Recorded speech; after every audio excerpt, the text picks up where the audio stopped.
joining us. The Columbian Editorial Board is pleased to meet with candidates for state treasurer. I'm Greg Jane, the editorial board member and editorial page editor, and I'll let Colleen. Hi, I'm Colleen Keller. I'm the assistant news editor of the Columbian and a member of the editorial board. And we, as mentioned previously, we are recording this. We will post it unedited on our website and our YouTube channel for the benefit of our readers. And I think that's all the housekeeping. Now, on to the important part, the candidates. Why don't you take just 1 to 2 minutes, introduce yourselves, explain a little bit about why you are running, and then we'll move on to specific policy questions. And we'll start with Sharon. My name is Sharon Hanek. I am running for that position of state treasurer, as mentioned. And I am running because I've been involved in, I'm going to use the word politics, I guess, ever since I became a mom and started looking into education. So my first journey is one of those moms that just questioned the WASO. And that brought me into the realm of politics. And by profession, I'm a CPA. I have my own business. But in that world of politics, then I stayed engaged and trying to serve back to the community. I've been a redistricting commissioner, a planning commissioner, a variety of appointments, and just really enjoyed the roles that I played. In the private sector, I've been a treasurer. I think when you are a CPA and any nonprofit organization you join, you automatically get voted in as treasurer. So I've been treasurer of private schools, of Little League, of a variety of different organizations.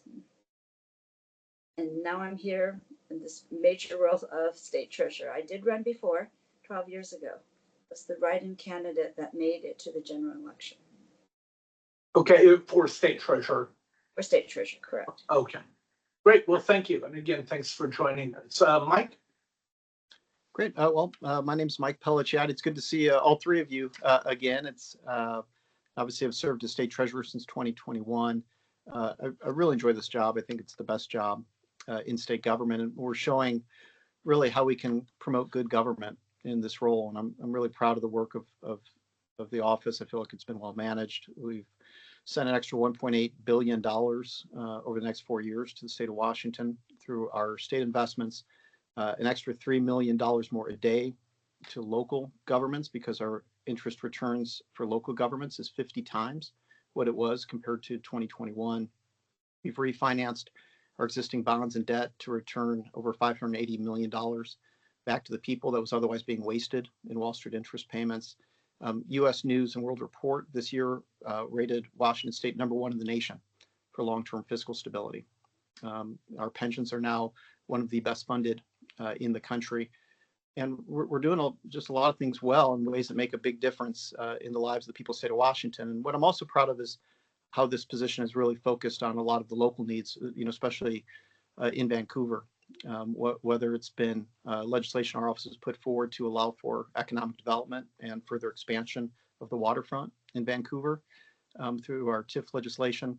And then also work we've done with the state of Oregon to begin to advance progress and financing for the I-5 bridge, and a lot of progress that we've made in the last few years to move that forward and keep that more on track. So that, on top of a range of other issues, I'm happy to talk about in more detail, but I'm really proud of the work we're doing. Great, thank you. And let's start with a couple of policies that Mike has promoted. One, the Washington Saves, which did pass the legislature. And I want to start with Sharon. What are your thoughts about that? What is your understanding of how that works, and how would you approach that? Would you have done anything differently? Well, the Washington State's program basically is the IRA, where the covered employees will then deposit their funds into the state and allow the state's investment to grow their retirement accounts. It is something that is a new product. I don't know how many companies are aware of it. As a CPA, I often get a lot of the flyers and things, whether it's the plan to give money to kind of like the earned income kind of plan. But I also look at it from the eyes of the businesses that are being covered, the employees, because that's where my strength is private sector corporations and things. So I don't think it's something that's seems to be a good plan. It was a new department or I don't know if it's quite an agency, the term, but it's a structure that was created within the Treasury's office. And so I don't have a lot of negatives, except that, as more of a conservative viewpoint, I would lean on not providing more money to grow a new agency or organization within the government structure, but would have helped to enhance methods to encourage IRAs within the sector under the IRS code, and having the employees choose their own plan, whether it's Fidelity or whatever plans they want to put into. That might be the only difference. Okay, and in that regard, while it's fairly new, do you think it's working as intended, giving individuals that freedom? I think it's another avenue. What I was looking into was this concept of mandatory 3% or something. So in a way, for employees that are not disciplined, it's a good thing to force them into coverage. And I think some people don't know they have the discipline or not. And, so this is something that could be useful. I just would want to make sure they walk into it, though, with their eyes wide open, understand the commitments. And Mike, what are your thoughts? Is it working so far as intended, or?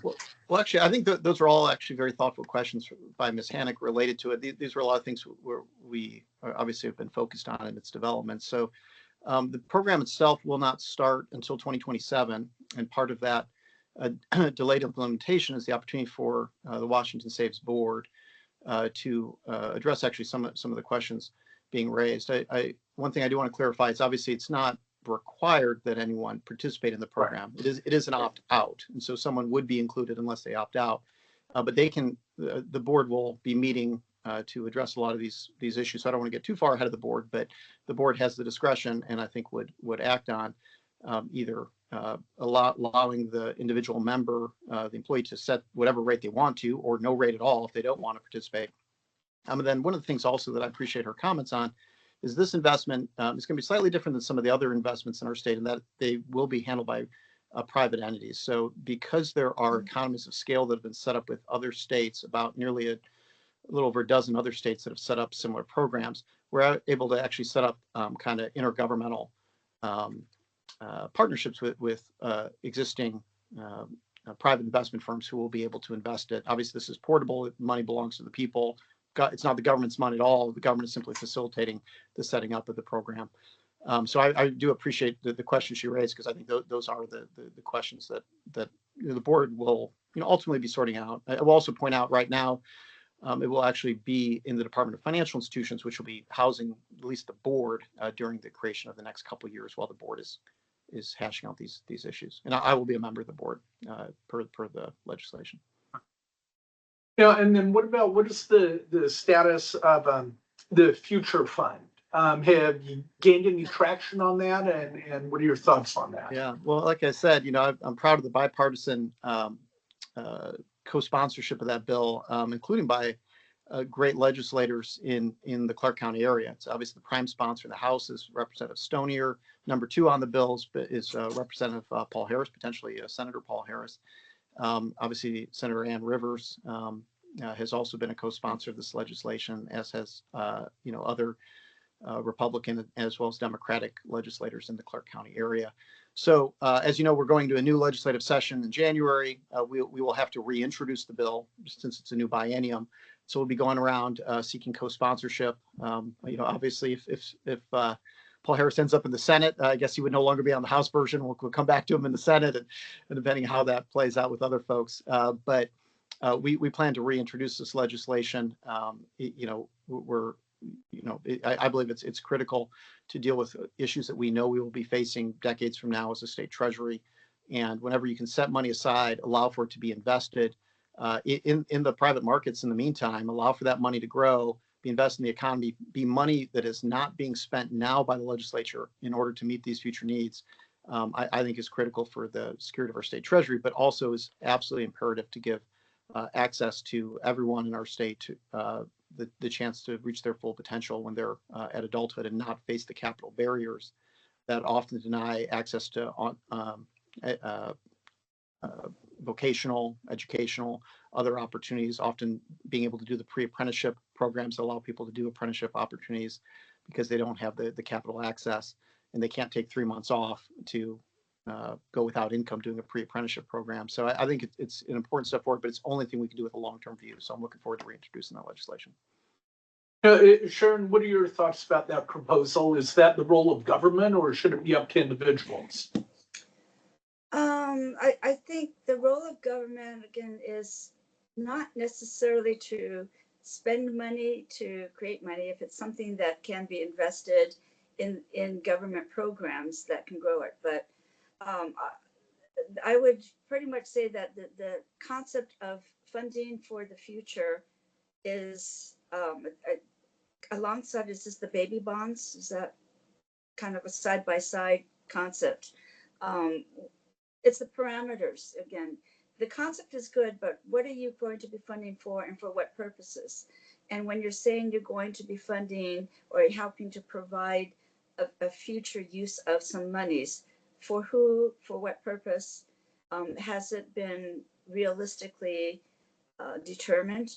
I know we'll be looking into the future, so it's a lot of, actuarial tables and who's, how many people are going to be involved in accessing the fund in the future. So those are some of the questions that I have in that. But more important is a lot of these things, I think the government is stepping in to doing things that maybe, my parents or grandparents would normally have done, provide for their future, provide for buying a house. So in a way, in order to step into this arena, providing for the future of citizens, we also have to look into the education of the necessity and the needs for it.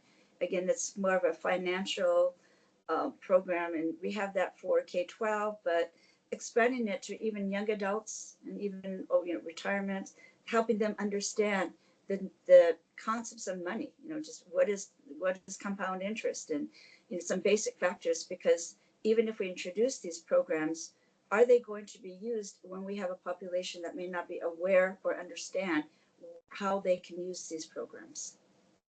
Now, is that a role that the treasurer's office can play, or is that up to the legislature Well, and the school? education component is in the treasurer's office. The financial education has been put into that department, and it's a matter of how we expand it, use it, to what the needs are. And really, there is no other agency that helps the efforts of people's financial stability. And it's not going to be in the education, and there's no other I see as authority really from this viewpoint. And so it is under the purview of the treasurer's office. Thank you, Colleen. Yeah, let's continue on that line a little bit. I know, Mike, that you have talked in the past about programs that you would like to see incorporated into the public schools to improve financial literacy. Can you talk about that a little bit? And then we'll give Sharon a chance to give her views on that as well. Yeah, no, and I appreciate Ms. Hanek's comments on financial education. There are a few things I think we agree on more, as this is, I think, our third editorial, is the importance of financial education. And so this is, I always appreciate the chance to bring this up. She is right. Within our office, actually, we do provide financial education trainings, and we have vastly expanded those trainings and expanded those who are eligible for it, whether it's veterans and seniors and a range of folks throughout our state. But what I came to realize as we were expanding these services for adults is that there was no longer a baseline training or educational requirement for folks leaving school. And that's why I have brought forward legislation to finally require that Washington schools have financial education as a part of their curriculum. That is something that I introduced last legislative session. I am going to reintroduce it again this year. I point out, it was a bill that passed unanimously in the House, passed with only one no vote in the Senate. And, it was about a couple days before the end of the legislative session. People said, "Oh, this has to pass, right?" And I said, "Well, this is actually where things get particularly difficult." And the House and Senate were unable to reconcile some amendments related to that in the last couple of days of the short legislative session. We have been working very diligently with legislators during the interim to get that aligned. I've also connected with Junior Achievement in Auburn, Washington, as well as Boys and Girls Clubs on the peninsula and in other parts of the state, to see if we can integrate existing programs as a part of that training and those training modules that are in place to make it that much easier on schools, coupled with also providing practical training that is really fantastic. I don't know if you've ever been to, any of you have been in Auburn, but they actually have a mini city for financial education where students come as a part of a field trip, and they will be assigned to a store or to work at the bank or to work in City Hall or a restaurant. And they essentially have to see how funds move. Like they have to earn money at their store to buy funds to then sell items, which they then deposit in the bank.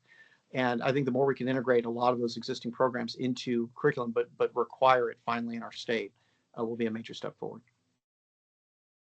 Okay, and Sharon, what are your thoughts on how the state treasurer could be improving financial education in the state? Very similar, and Mr. Pellicciotti, Yeah, he that's right. referenced the Junior Achievement. The Junior Achievement program in Auburn is a huge facility, and when a classroom takes that field trip there, oftentimes they need that mom, or the supervisors, right? So I've been there before as the mom supervisor and have seen the whole thing. It's a wonderful program. One of the things I also have done is created a financial program for middle school students. And I was able to create a checkbook, a check register. That's a concept that not too many people have, and even young adults don't know what a check is. So those are some of the things to expand it. The one thing that I'm watching being lacking in the public school arena is the kind of emphasis on exactness, on correctness. And so sometimes it's more the procedure of doing mathematics and not actually the answer. So one of the things that I would then reincorporate is when you are balancing your checkbook, when you're doing your tax return, we do have that emphasis of exact correct answers. And there are some folks, some students I've talked to that they don't know that 25% is a quarter or 1/4. So little things like that, to just go back, and it's basic fundamental math programs. And depending on the school that you go to or the teacher that you have, sometimes it's just reemphasizing and also kind of making that an importance, because they say, "Oh, I don't need to know that." Well, you do need to know that, compound interest. Some of those basic skill sets will help you in the future. You don't have to be a rocket scientist or an engineer, but there's some fundamental skills that seem to be gone lacking in some of the kids, especially as they enter middle school. I see that looking at their textbooks. And so that would be just the other part of it, emphasizing basic skills.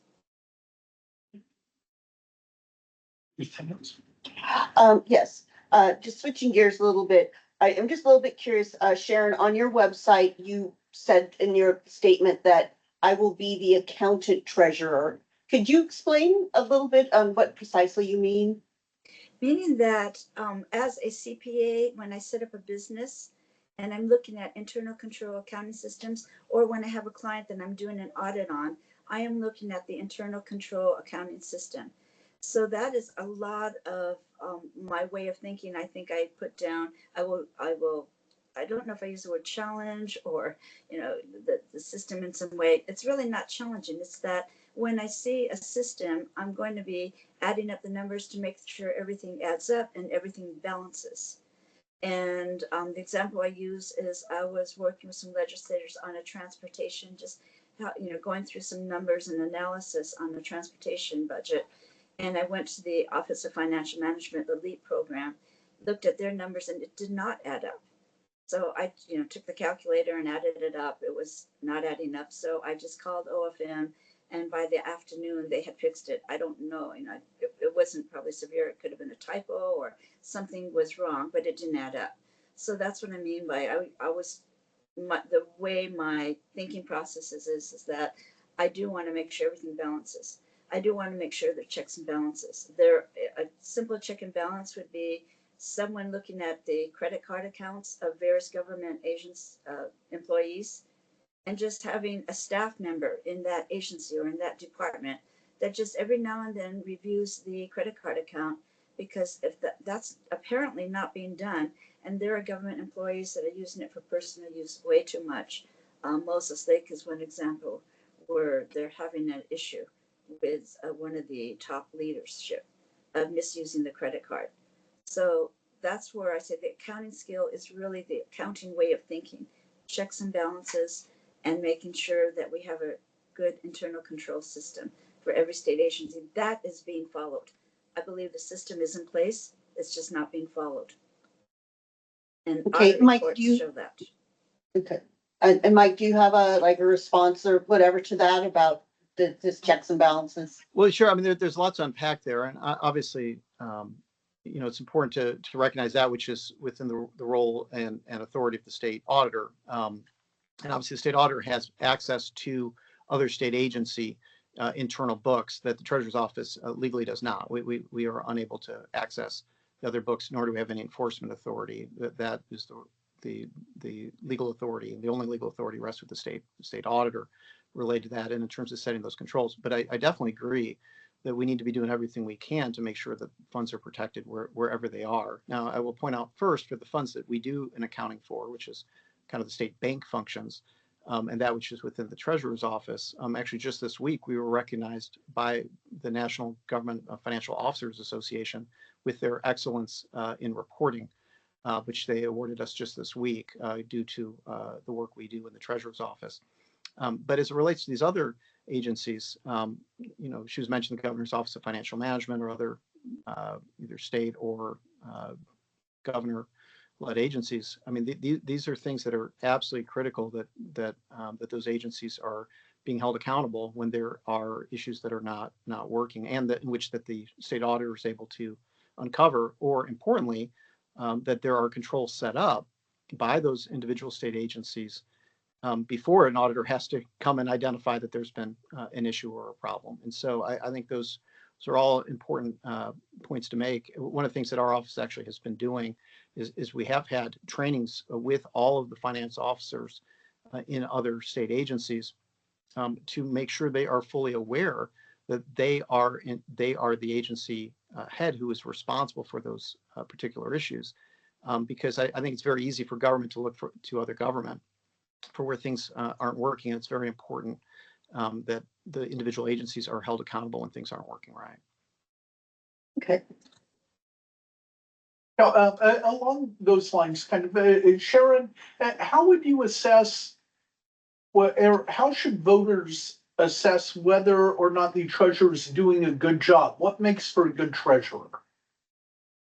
Well, I think first I'd just like to comment that there is a difference in the role between the management of a company who owns the bank accounts and the procedures, and the auditor, the third party independent auditor, which is duly doing her job and finding things, but they are not in a position to, I'm going to use the word, fix things. They cannot fix things.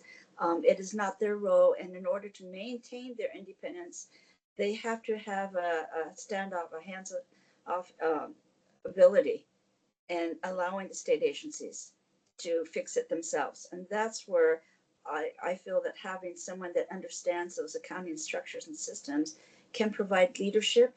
And that was the difference I'm trying to make. I mean, it's not that we're going to go in there with a hammer, but it at least provides leadership and guidance and how to fix the things that needed. Now, going back to your other question, could you remind me of it? It was What makes for a good auditor? Good treasurer.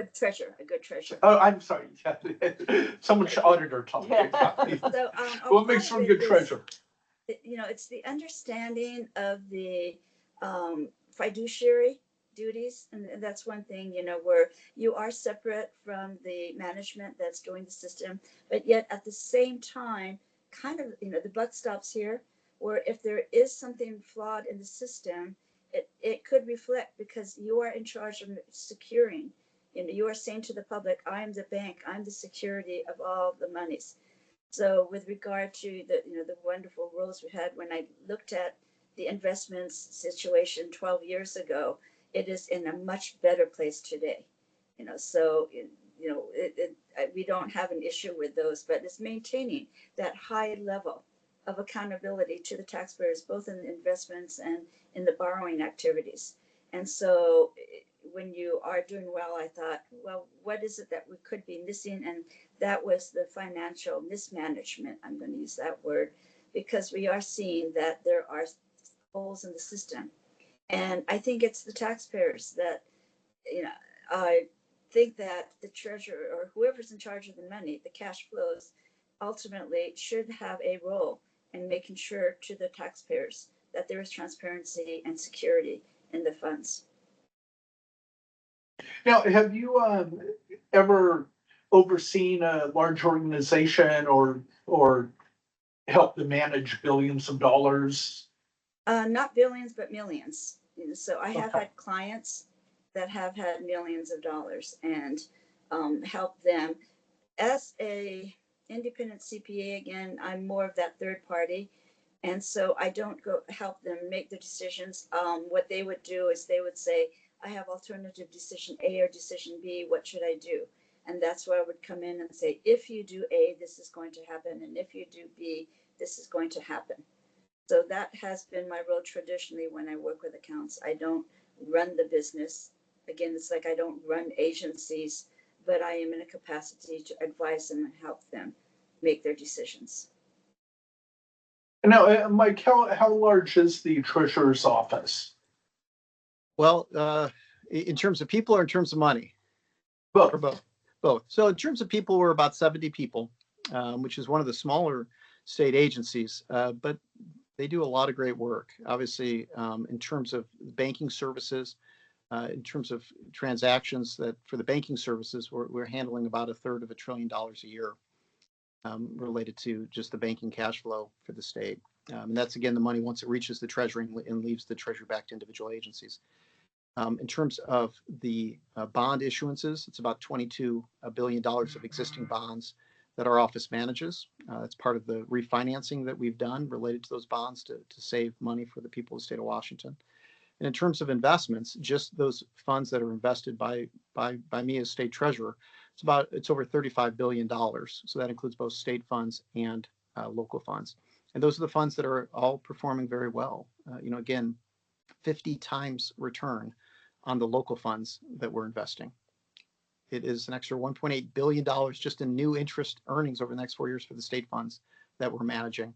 And then even as interest rates have changed, we refinanced existing debt when that debt was at historic lows in a way to provide value to the people of the state of Washington. So regardless of the market conditions, we've managed this office incredibly well in a way that has brought billions of dollars back to the people. And I always point out it's not just money, even though these are very large numbers with a lot of zeros. When this is done right, this truly changes people's lives, because when money's going to the people instead of to Wall Street profits, for example, it's making a big difference in the lives of people and truly transforming people's lives. And ultimately lightening the burden for taxpayers in a very significant way.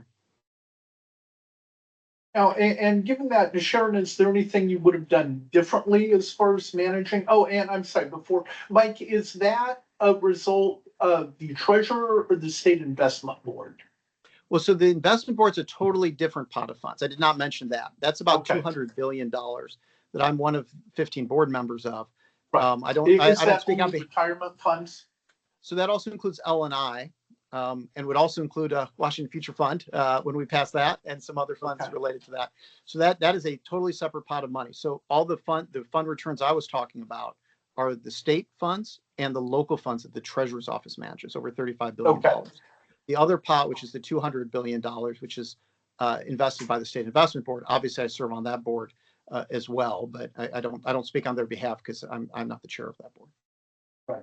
Okay, and I'm sorry, Sharon, back to the question. What would you have done differently in managing those funds? I don't know that I would necessarily have done anything differently, because the goal is to maximize, your rate of return. I would hope that the same, well, first, I don't think in any corporation or management situation, one person unilaterally makes decisions, but they make it under advice of great advisors, which I would hope that, I'm sure that are there because, the evidence of having a great team. I don't know. And forgive me if I'm wrong that one person alone that you made all the correct decisions, but I do look at it as this is something where you have to have a pool of experts. You have to have, for me, I stayed away from the investment field and financial planning as a CPA, mainly because of that whole crystal ball. But I do work with folks that have that expertise, and they help guide the decisions. And I would continue to do so in that capacity. I'm not the financial planner. I know this is a much, a humongous larger scale, but in a way it's the same concepts. And so I would continue the best that I could do, the best that has been done, follow through on what works. If something isn't working, then you make those changes. What kind of relationship, Sharon, do you foresee that the state treasurer should have with the legislature? What should the state treasurer's role be? And then we'll let Mike address how he's been working with the legislature. So I would say that being that this is the treasurer's office is not policy making. So if there's something that I do see, I would introduce policy to do so. And I have actually worked with legislators on both sides of the aisle for a variety of things. Education, again, is not party lines sometimes when you have things going on. And so I have spent the last 15 years down in Olympia working with legislators on a variety of bills. And so I do know many of them, and many of the Republican side have come out and endorsed me directly. And so I've lots of senators, I work with senators and the House of Representatives. So I have a really good working relationship with the legislators. And I think that will continue for any policies that I could perceive to want to introduce. Are there any particular bills you would be eager to introduce or advocate for? Probably again, along the lines of financial education. Okay. And Mike, why don't you tell us about how your philosophy has been with the legislature? I guess what I would say is that I knew going into this role, as a former legislator, that it was important to have a good working relationship. I now appreciate just how critical having an ability to be a respected and persuasive voice to the legislature is for the position of state treasurer. One of the things I'm really proud of is that since becoming state treasurer, I've issued a report that very clearly makes specific recommendations to the legislature as to what essentially are financial guardrails for the legislature in their budgeting process. Those are recommendations related to a reserve level, related to a debt level, and related to pension funding. The legislature has followed those recommendations, and literally just this week, Moody's credit rating reaffirmed a AAA credit rating for the state of Washington. And in their report, they specifically cited that for the first time, the state of Washington has institutionalized reserve levels. And in that report, they specifically hyperlink the treasurer's report that we have been issuing related to our legislative recommendations and highlight that the legislature has followed and respected my recommendations to the legislature. Standard & Poor's, one of the other major credit rating agencies, just this year, did a positive outlook for the state of Washington's credit. And in their report, specifically highlighted the good financial management of the state of Washington related to these issues that are foundational to our state's good credit, which are ultimately determined by the legislature, right? They control the purse, they do the budgeting. But they have been following these recommendations we have made in a way that the proof is in the pudding. We're seeing it in our credit rating, and that affects everything that we do.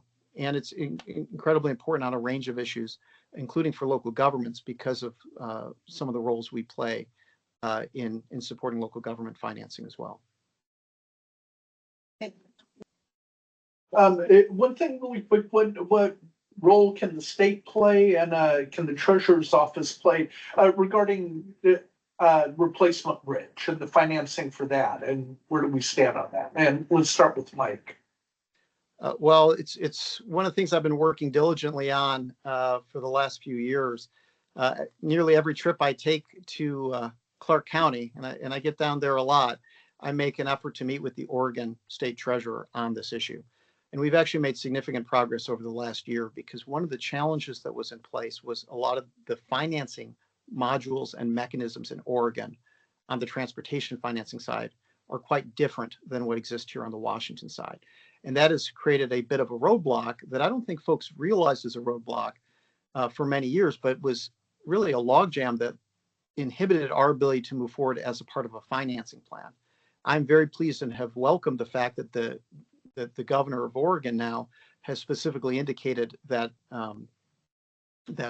Oregon's Department of Transportation does not need to actually manage the financing aspect of the bridge. And what that then allows for is essentially, with continued good collaboration with Oregon, developing a financing module on the Washington side, but allows for us then to make sure that there's a clear path. And then it's just an issue then of having sufficient dollars. Now, obviously, our office is not involved in any way in the planning or policy aspects of the bridge.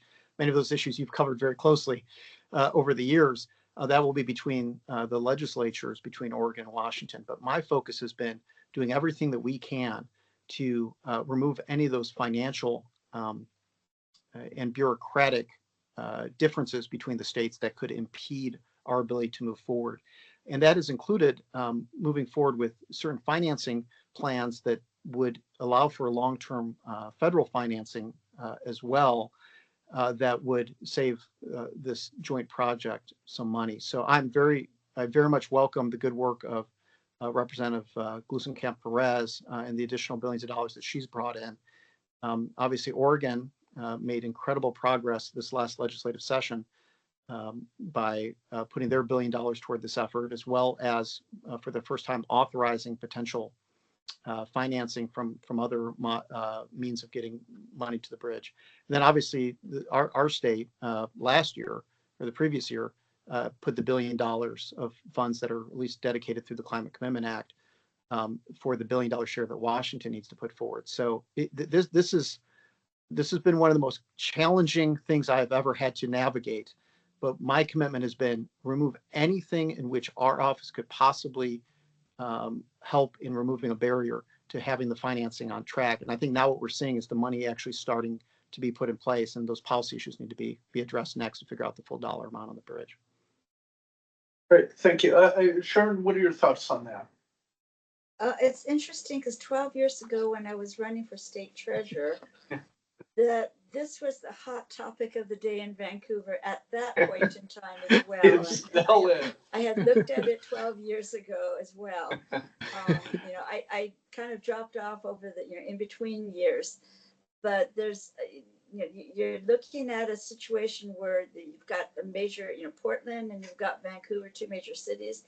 In itself, they are a metropolitan planning organization, MPO. So the whole network of federal funds and now two different state funds, and all of that has to come together in a different way. You can't just say it's like King County, which is all centric within Washington State. It's a completely different animal when you're looking at this joint project of two different states. So yes, it is challenging. It is having to look at all the different methods of allocation, and my brain thinks in terms of cost accounting. So that the concept of saying, okay, this is coming from here, this is coming from here, this is state, this is federal, this is all the different components of it, that has to come together just in the right way. And I agree, we don't want any barriers. And then making sure that the project itself the location of it, the funds of it, that it is really where they want it to be, because there's still some controversy, back and forth on where do we put it, how do we do it, all of that. So it is, a fluid, but wherever we can help out, meaning the state treasurer's office, our role is really the funding of it and making sure that it is executed to the efficiency and effectiveness of what's needed at that point in time. Calling anything else? I don't. Okay. Well then, why don't you, both give us your final pitch for voters, why they should support you, and feel free to mention any notable endorsements you'd like to share, and we'll start with Sharon. We only had one other Republican treasurer in the many years, and that's Dwayne Davidson, and he has endorsed me, as well as many state legislators and representatives. Starting with that, I say that my role coming into this is really to add a little different aspect of what a treasurer's office could do, and that would be the financial systems analysis and understanding and internal control systems. Being in a position that my background can lend to helping strengthen, and working with the different agencies, making sure they have the policies, perhaps making recommendations on how to strengthen and improve their internal control policies. And that is something that I believe is coming out very big because of the audit reports. The auditor, Pat McCarthy, has been auditing federal agencies and came out with this report. It's an 1,100-page report with $1 billion that she said is being mismanaged. And as I look through that report, the number one problem is lack of an internal control system, inadequate internal control systems. So that is something that I can bring to the table that has not been there for a while. Great, thank you. And Mike? Yeah, look, I'm very proud of the work of our office, and we do have an incredibly talented team. Like I said, it is one of the smaller state agencies of only 70 folks, but these are incredibly talented folks.